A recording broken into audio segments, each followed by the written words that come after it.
తమ్ముడు అనిల్ మాట్లాడుతూ, అనిలే కదా, అనిల్ మాట్లాడుతూ ఒక మాట చెప్పిండు.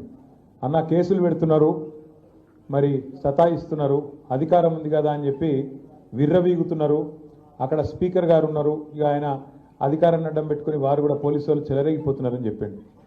ఆయన తమ్ముడు అనిల్ చెప్పిన దానికి ఒక్కటే ఒక్క మందు. ప్రజాస్వామ్యంలో ఎక్కడైనా ఏ దేశమైనా సరే, ప్రపంచంలో ఏ రాష్ట్రమైనా సరే ఒకటే ఒక్క మందు. అందరు అధికారులు చక్కగా కావాలంటే మీరు ఎక్కువ శ్రమ పడాల్సిన అవసరం లేదు.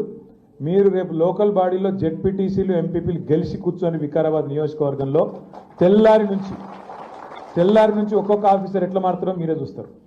సాటుకు ఫోన్ చేస్తారు, అన్నా జర ఆనందానికి చెప్పి నేను మంచోన్ని, పైకి వెళ్ళి స్పీకర్ సాబ్ ఒత్తిడి చేస్తే ఏదో చేసిన దండం పెడితేనే మళ్ళీ మీ గవర్నమెంట్ ఎట్లా వస్తుంది కేసీఆర్ గారిది, జర ఆనందానికి చెప్పి మంచి పోస్టింగ్ ఇవ్వాలి అని చెప్పి అదే అధికారి మీ ఎంబడ పడపోతే నన్ను పట్టుకోండి. అనిల్ కూడా నేను చెప్పేది ఏంటంటే ఒకటే మందు, ఎక్కతక్క ఆలోచించేది ఏం లేదు అనిల్, ఒక్కటే ఒక్క మందు.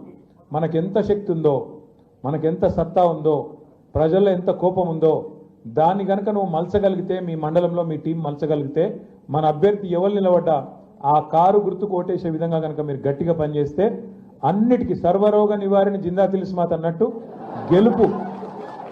గెలుపే రేపటి మీ పార్టీకి మలుపు అవుతుంది. మీ సమస్యలన్నిటికీ కూడా అదే పరిష్కారం అవుతుంది. ఒక అనిల్కే కాదు, నేను చెప్పే ఈ మాట మనందరికీ కూడా వర్తిస్తుందని చెప్పి నేను విజ్ఞప్తి చేస్తాను.